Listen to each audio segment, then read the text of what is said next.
Thank you, everyone, for joining me today. My name is Shafali Agarwal, and I am the founder and CEO of Ivy Group, which is a boutique MBA admissions consulting company.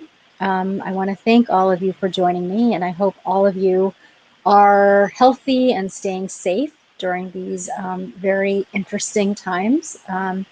But I appreciate you taking time out of your day to be with me today as I discuss common professional weaknesses and how to overcome them in your MBA applications. I do want to thank GMAT Club for this opportunity, and feel free to subscribe to the GMAT Club YouTube channel to get more great content that will help you in your MBA application journey. And throughout the presentation, and as you hear things that are helpful, definitely feel free to hit that like button. That helps me as well. All right, great. So before jumping into today's topic, I'd like to just provide an introduction on Ivy Group and who we are, as well as a more complete introduction on me and my background. So with that, who are we? So Ivy Group is a boutique MBA admissions consulting company that provides personalized and customized services to clients all over the world, just like you who are applying to business school. And I do want to stress that we are a boutique firm, which means that clients do work directly with me and get very personalized attention. Our mission is to help clients tell their story to business schools so that they can achieve their dreams and impact the world in whatever field that they are in. And our philosophy really focuses on authenticity and storytelling to help clients craft compelling and differentiated applications that stand out. And that is why, as a company, we are very passionate about authenticity, leadership, success, and impact. And as you can see here, our clients have been admitted to the world's top tier business schools, including Harvard, Stanford, Wharton, Kellogg, Columbia, Yale, and London Business School, to name a few. Now, with respect to my background, I am a graduate of Harvard Business School and Princeton University. I started my career in finance before going down more of an entrepreneurial path, which is why my rich and multifaceted career across industries and functions makes me extremely well suited to understand the varied backgrounds of candidates who are applying to business school. So I actually spent most of my career as a finance professional on Wall Street, where I worked in both the investment banking and asset management industries at leading companies like JP Morgan. I also have experience working in the educational nonprofit sector and as an entrepreneur, founding an online media company. However, I've always had a very strong passion for education. I feel very lucky to have had the opportunities that I did, which eventually led me to launching Ivy Group and to where I am today. And so I have spent many years successfully coaching MBA applicants globally to the MBA programs of their choice. And actually, right before starting Ivy Group, I was executive vice president of business development and strategy and a senior MBA admissions consultant at another admissions company.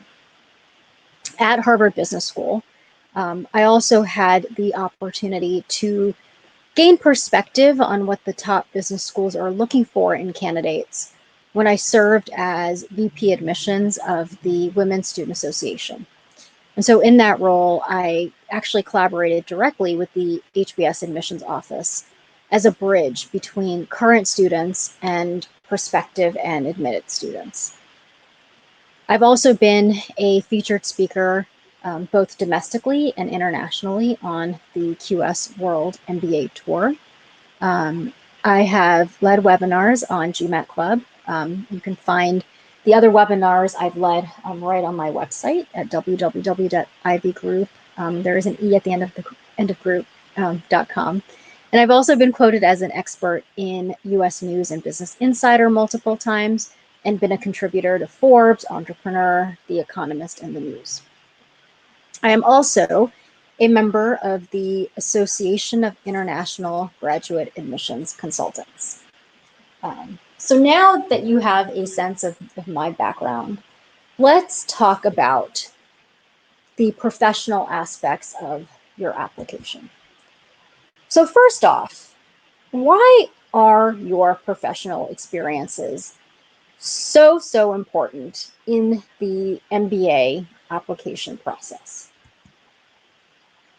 So first off, the MBA is, of course, a professional degree. So you are going to pursue an MBA to enhance your own skill set as you look ahead to your goals, your post-MBA goals after business school.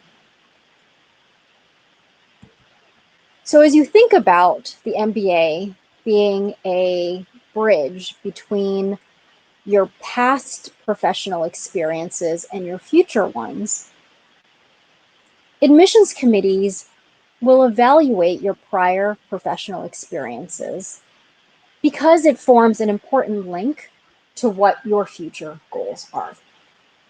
And this is why in the MBA application process, it is very important to think about your post-MBA goals and to be able to connect the dots in your story. Because everything that you've done in the past presumably will be building up to what you want to do in the future. Now, most, if not all, business schools really view the past as an indicator of your future success. So the assumption is that if you have been able to succeed and achieve things in your professional career thus far, that you will continue to do that in the future. And this is why many business schools utilize behavioral interviews to really get a sense of how you have behaved in the past, because that is how you are most likely going to behave in the future. So a lot of this is focused on your professional successes and achievements and maybe challenges that you faced and how you've overcome them. And then, of course, there's this very important piece of the MBA experience, which is your ability to contribute in the classroom. And so if you think about it, the MBA is comprised of a very diverse group of students in a classroom who are sharing all of their experiences. So you want to be in a position to be able to demonstrate to the admissions committee that you can share very valuable insight in that sort of an environment. So all of these factors really come into play as you think about your own professional experiences and how you will be conveying them in your applications, and really providing a basis as to why you are seeking an MBA in the first place.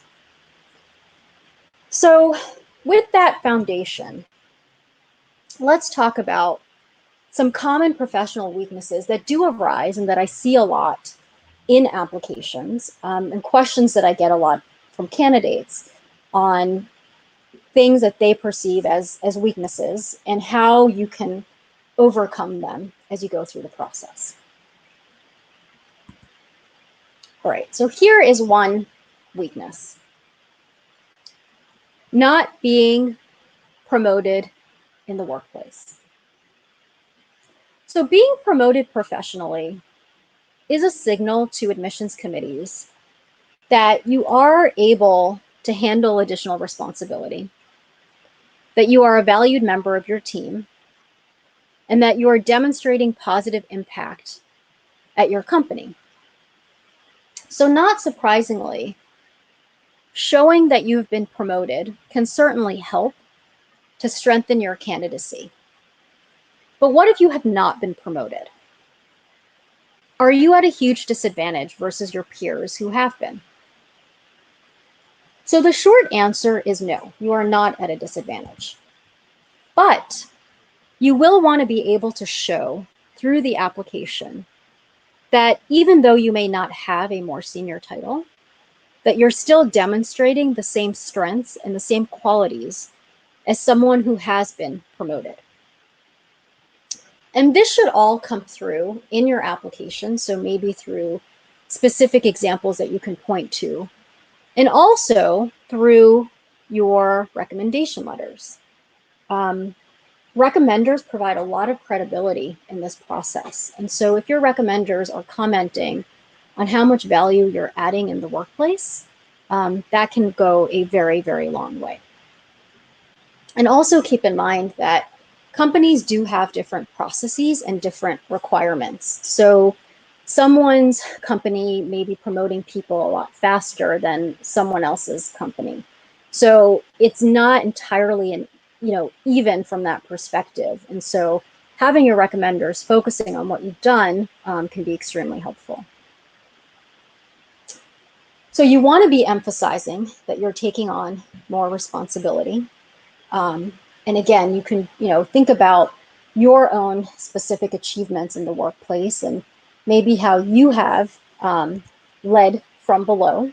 Have you stepped up, and are you taking on more responsibility? Are you raising your hand to do things and to move assignments forward, even though you don't have the title? All of that can really, really help you in this process. And then you also want to show how you are impacting your company, right? So really, let how you are a rock star at your company really shine through. And one way of just continuing to do that is using the STAR model. So if you're not familiar with the STAR model, it's a really simple model, but a powerful one, where the S stands for situation, the T stands for tasks, A is for actions, and R is for results. So as you think about each of the different experiences that you've had, can you use that STAR model to point to the impact you've had in your company? And so really being conscious of how you are portraying yourself through the application can go a really long way towards making the lack of a promotion really a non-issue.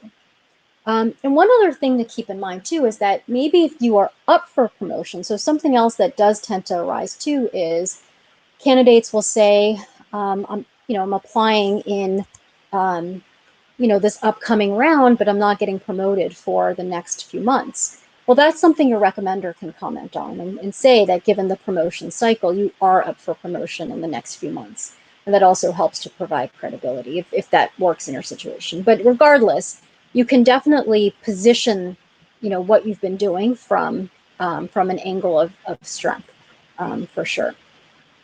So don't think you are at a disadvantage in any way. If you're finding this to be helpful, please hit that like button. All right. Okay. So here is another weakness that I hear a lot from candidates. Not working for a well-known company.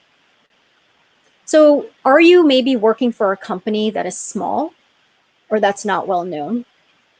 Or maybe you're working for a family business. Now, not working for a large company or a blue chip company is often a concern of many candidates. And while companies that are more well known may have perceived advantages, since the top business schools are more likely to be familiar with them and what they do, don't fall into the trap of discounting your accomplishments. So again, always position anything that you perceive as a negative into a positive. So although your company may be smaller, it's what you do while you're there and the impact, again, that you're having that really counts. So think about the projects that you've worked on through which you've been able to positively influence the outcome. So maybe because the company is smaller, you've been able to take on more responsibility. So what do these things show about you? That's what you really need to take some time to think about. At the end of the day, it's the qualities that you bring to the table that admissions committees will really be assessing. And those qualities can be demonstrated just as clearly at a small company or a family business as it can at a large company. So the bottom line is that you can, again, display sought after qualities in a less well-known company also. And so position working at a small company or family business as a strength instead of a perceived weakness.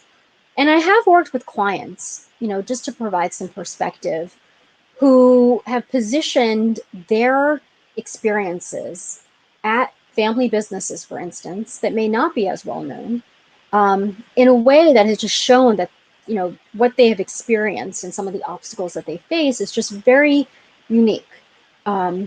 And there's just so much that someone can learn from building a company from the inside out, even though it may be smaller, even though it may not be as well known.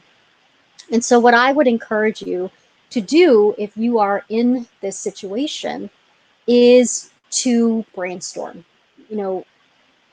Whiteboarding and brainstorming throughout the MBA application process is critical. So think about obstacles that you may have faced when you've stepped up in your companies to take on more responsibility, and what you've achieved. Because again, remember, the past is an indicator of your ability to succeed in the future. So if you've been able to do those things in the companies you've worked for, the assumption is that you will continue to do it in your career going forward. Great. So let's move on to the next weakness. Gaps in your professional history. So most business school applications will ask you to explain 3+ month gaps in your employment history. And some schools want explanations for gaps of any duration. So make sure to read the instructions carefully, right? So each school is going to have its own instructions as to where you should put in information about the gaps. Oftentimes it's in the additional info section. Sometimes some schools will have a separate question where they will ask you to do that. So just make sure to read each school's instructions carefully as to where that should be conveyed. But it should definitely be conveyed. Don't try to brush over a gap because schools do run background checks. So you want to be very honest in your application. And again, turn a gap into a positive, and I'll get to that. So address the gap, right? So be honest, be transparent, and be concise, right? You don't want to come across as making excuses. Just be very matter of fact. This is what happened that led to that gap. And as you do that, try to explain what you did during that gap and what you learned during the gap. And as you do that, this whole, essentially through this whole process, you will be turning a gap into a strength by demonstrating self-awareness. And I really want to stress this point because ultimately when you think about the MBA application process, and this is a cornerstone really of Ivy Group's philosophy, is just being very human, right? Being authentic, being very human. And the reality is that life happens. Things may come up that have caused those gaps. It could be, professionally, maybe being laid off. And, in this environment, that can certainly be happening. It could be, maybe a health reason. Life happens and schools understand that.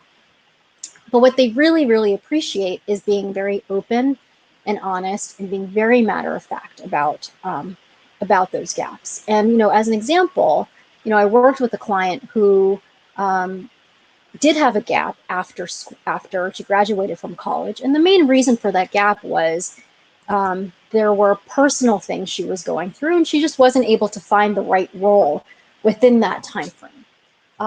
But by taking the time to address that gap, and she eventually found her footing and found really great roles, and pointed to the impact that she had, and will be joining Darden,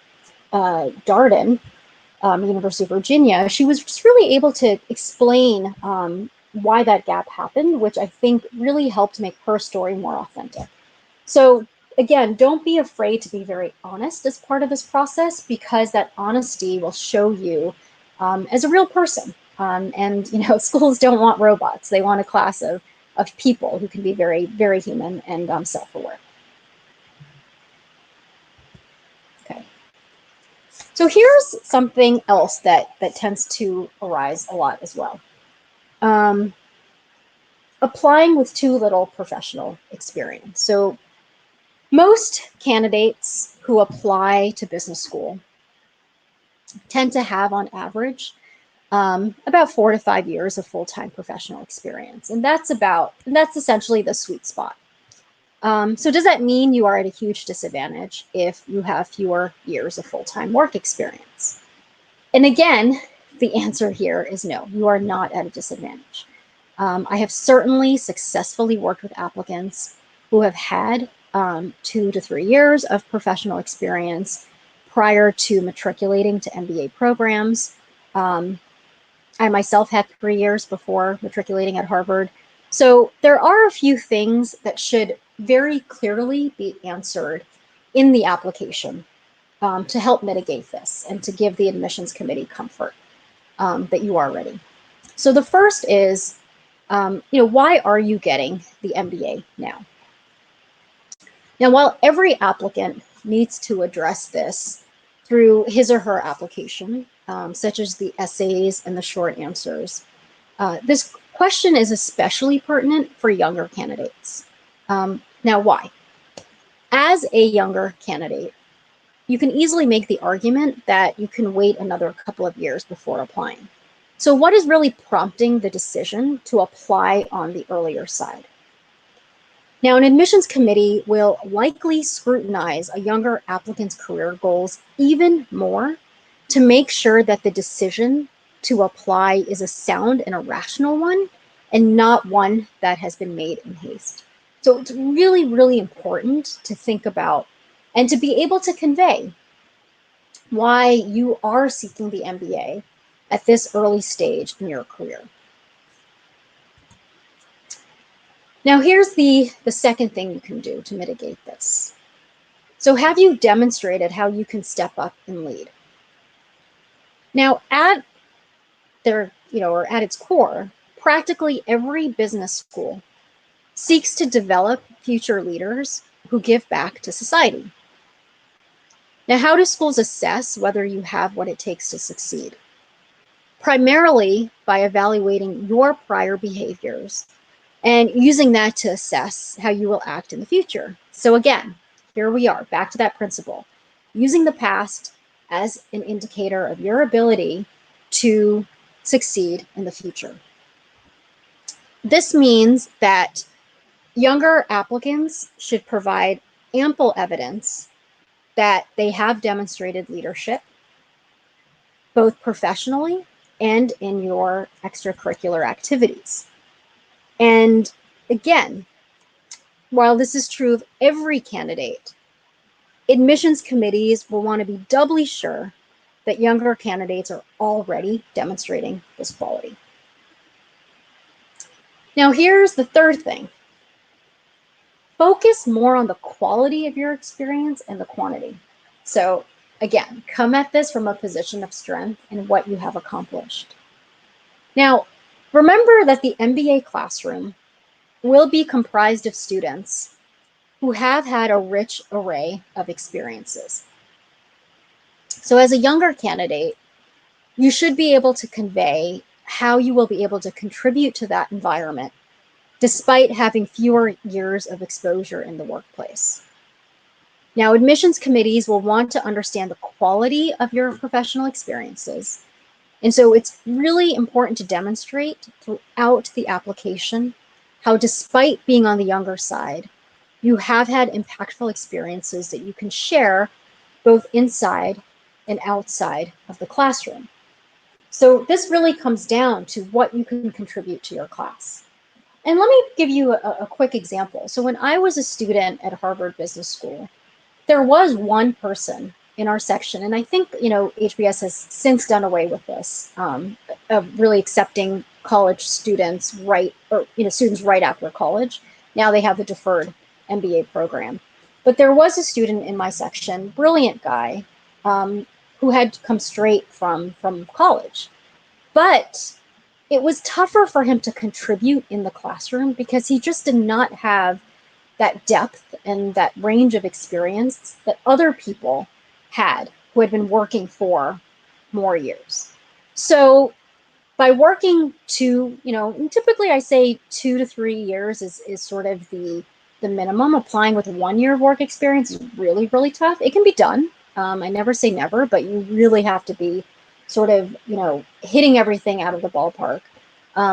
But, even with 2 to 3 years of experience, you've been in the workplace, you've faced certain obstacles, etc., or you've had, wins and achievements. So really try to think about what those experiences are and why it would be really valuable for that school to have you in that class, despite having fewer years of experience. So go back to the quality of your experiences and what you've accomplished in that time frame.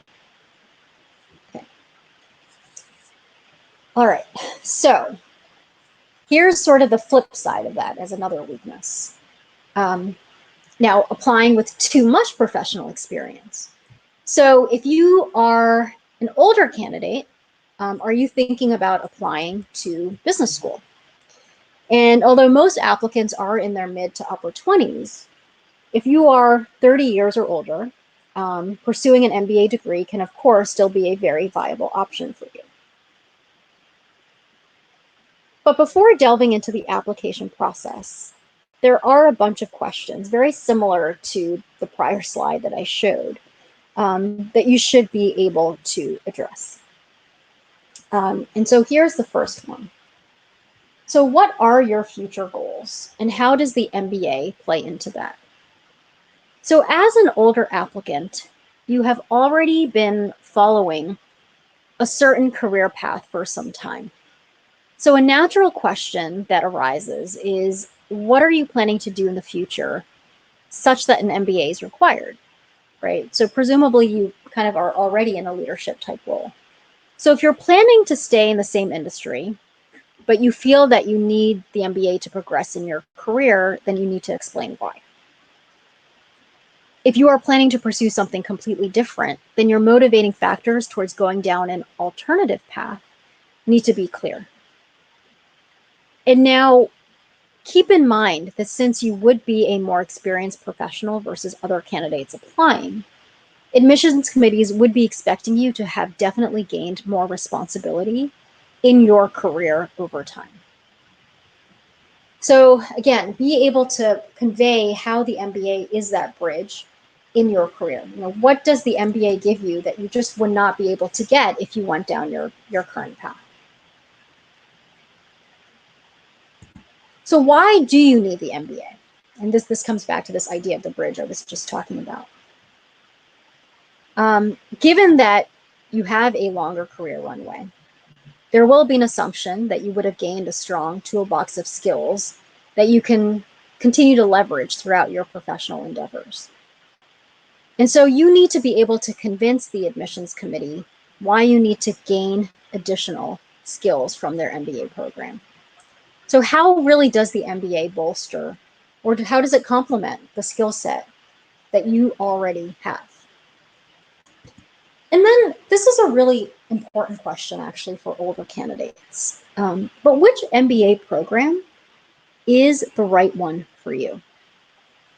Now, if you're between the ages of 30 to 35, then pursuing a full-time MBA program and even a part-time MBA program they still make a lot of sense. And in my section at HBS, there was, I think the oldest person in my section was 35.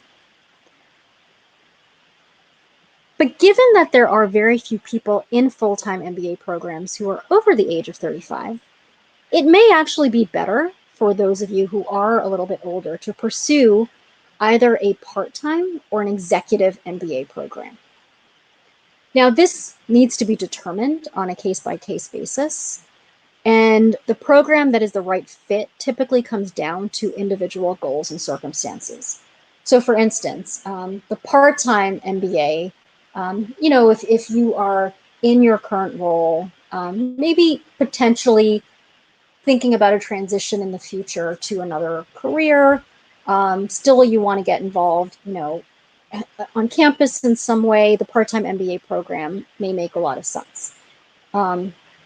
If you are in your upper 30s, low 40s, the executive MBA program may make more sense if you are really just looking to get that leg up to progress within your own company and move into more of that management level. So it's really important to just think about you and your own goals as part of this process, because there is no one size fits all. And again, emphasize the contributions that you can make to your class. Because you have a lot of experience, there's a lot that you can probably share and that you've already faced in your career thus far that will really enhance the classroom experience for your peers. So that can actually be a huge advantage for those of you who are on the older side. Just thinking about, all these, I'm sure amazing things that you've done and how you can really share that with your classmates. Okay, great. So I hope all of this has been really helpful in terms of providing some perspective on how to mitigate some perceived weaknesses in your application as it pertains to your professional experiences. So if this has been helpful, again, hit that like button. So now I'd like to just spend a little bit of time to tell you a little bit more about Ivy Group and why you should, think about partnering with us if you're looking to get a consultant or looking to get some help. So as I mentioned, we are a boutique admissions consulting company. And so for all engagements, I am the primary consultant and I do work directly with clients. And so this differs from other MBA admissions consulting firms that pair or match you with a consultant who they think will be the best fit. And these consultants are primarily working part-time or maybe less experienced. And I do want to stress that this is my full-time role. So my clients always, get very personalized attention. We also have an advisory board comprised of professionals who have attended the top business schools and who have a deep understanding of the MBA admissions process. And so collectively, my advisory board and I were accepted to or received invitations to interview from the following programs like HBS, Stanford, Wharton, Kellogg, Columbia, etc. I've also worked with candidates who have applied to part-time programs, executive MBA programs, deferred programs, who have applied to schools in Europe. So you will be in very experienced hands. We use a very highly customized approach with you. It's a very collaborative process. It's not, a cookie cutter process at all. And we do, very highly value having an interactive dialogue as you accomplish your goals. So please, feel free to view testimonials on our website at www.ivygroup.com, and there is an E at the end of group, or to view testimonials on GMAT Club. And to stress again, the strategy phase is very important for us as we dig in more deeply to understand who you are and as we really tease out your unique attributes so that you can craft the most authentic and compelling applications possible. And we offer a range of services. So with the comprehensive services, of course, clients work with me from start to finish throughout the entire process. And they also, those clients also get input from the advisory board. I also offer hourly services, if people are just seeking help for pieces or aspects of their application, it could be any aspect of it. and also a pre-MBA package, which is focusing on helping those who may be, at least 9 months away from applying, really helping them to strengthen their profile so that once they are ready to apply, they can put their best foot forward. So I also want to leave you with some other resources that you can avail of. So feel free to go to our website and to sign up for our emails at www.ivygroup.com for tips and updates to stay ahead of the competition and to receive our free guide on the top 6 mistakes to avoid when applying to business school. I've recently put up some blogs related to COVID-19 and my thoughts on how the coronavirus will be impacting the upcoming application cycle. Feel free to also visit our website to watch free videos about different topics related to the MBA application process. And if you click on the blog link, there's a webinar sub-tab where you can see all the different webinars I've done with GMAT Club, and it's really on a variety of different MBA-related topics. Feel free to visit our products page. We do provide different products. For instance, how to craft a compelling resume with a sample resume template you can actually use for business school, an MBA application checklist, which is really helpful to have, as a resource as you go through this process, etc. And also feel free to follow us on Twitter. Our handle is @Ivy_Group. You can follow us on LinkedIn and also on Facebook. And so with that, I'm happy to open it up to any questions that you may have and take it from there.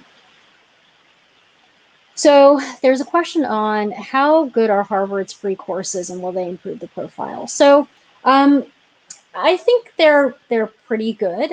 The thing you just have to be aware of is it can be helpful to take courses that have a grade. So I think you just have to be mindful of whether it's a pass or fail sort of course, or whether it's one where you're actually getting a grade. So what is that specific course that you're taking? How why are you taking it? How will it enhance your profile? Definitely think through those things and think about that ultimate sort of grading process. Is it pass, fail, or a grade? In general, it's typically better to take a class for a grade because it's just, has a little bit more clout.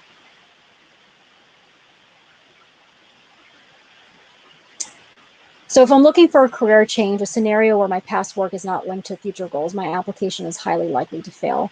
Not necessarily. I think you have to take the time to put in the work to think about what are those threads that you can sort of point to help you connect the dots. And you may have to just think a little bit more harder about this and maybe brainstorm with family or friends or colleagues and really think about what you've gotten from those experiences that link in some way. But when it comes to business school and students who look to do something completely different, the reason business schools in general are a little hesitant is because they do look at employability. And so if you are talking about, let's just say you are in technology and you talk about wanting to go to healthcare, it's going to be a hard sell, I think, for companies to recruit someone with a technology background in a healthcare company, right? Unless there's some way you can tie that technology or you're taking on a tech role within that healthcare company. So you just have to be able to find what those threads are. And it may take a little bit more time, but it's worth it just to dig in a little bit more deeply to think about what some of those threads can be as you think about your career, or are there other careers that would excite you just as much that may be more linked to what you want to do?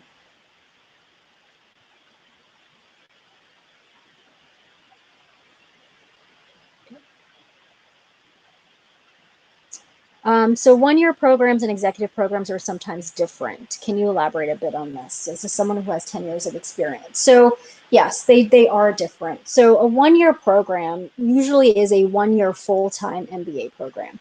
So you are in that program for one full year. Um, it does tend to be a pretty global class because you're convening on campus for 1 year. There is no, internship. Um, and you can, pivot your career a little bit with a 1 year program.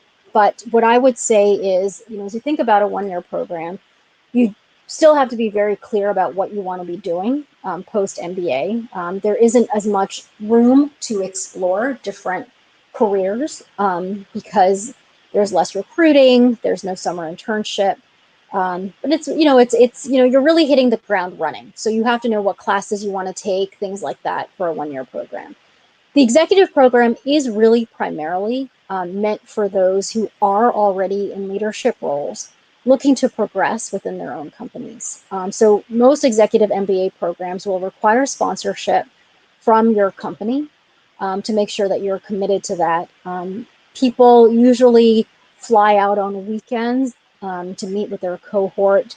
The class may or may not be as global. I do believe there are some global EMBA programs, but sometimes and often they tend to be a little bit more domestic in nature. And so it really just comes down to, are you willing to invest kind of 1 full year in a program full time, or is doing something that's a little bit more kind of part-time-ish, I will say, where you can still work and still earn the degree at the same time, if that makes sense. And a lot of it, again, will come down to what your goals are. So if you really are just looking to progress within your own company and just take on more of a senior role, the executive program probably makes more sense. But if you're looking to pivot your career and maybe transition into something else, then the 1 year program probably makes more sense.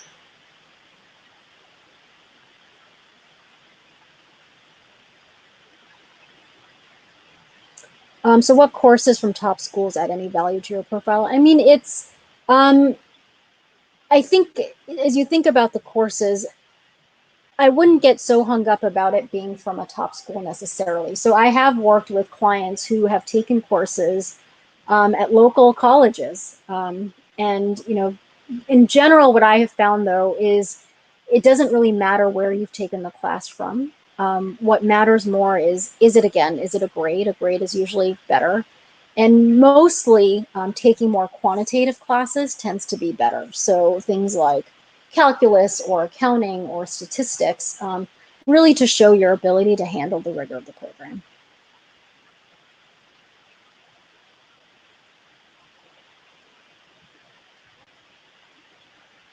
How many recommendations do you need for less working experience? So even if you have less than 3 years, the requirements are the same. So you'll still need, and for most schools, it is 2 recommendation letters. Again, you will still need the same number as someone who's applying with 6 or 7. So there's going to be no difference in terms of that number of recommendation letters. So this is going to be the last question I'll be able to take. So I think I already answered this question about, past work not linking to future goals. Is your application highly likely to fail? How can you mitigate it? Okay. So let's take this as the last question. In the current uncertain times of COVID-19, how should aspects such as recent employment gaps, lack of promotions be indicated in the application as strengths as opposed to weaknesses? So one is, I would say explain any recent employment gaps in your applications. So really utilize the strategies that I have pointed to in this presentation, right? So be honest about why those gaps have happened and what you have done in those gaps. So have you continued to take courses or do anything else to enhance your skill set during that gap? Lack of promotions, you don't really want to highlight that you have not been promoted. It's more coming from the angle of, here are the things that I have done that show I can handle more responsibility. Here's what my recommenders have pointed to, etc. So really utilize the strategies that I've mentioned in this presentation as you look to mitigate any of these and to turn them into strengths. So it's being very open about what you've done, pointing to what you have achieved thus far and why that shows that you are capable, to lead and take on more responsibility. All right, so I want to thank all of you again for your time today. I really hope you have found this to be helpful. Again, if you've liked the presentation, please hit that like button. And please stay safe and healthy, everyone. And good luck in your MBA application journey. Thanks.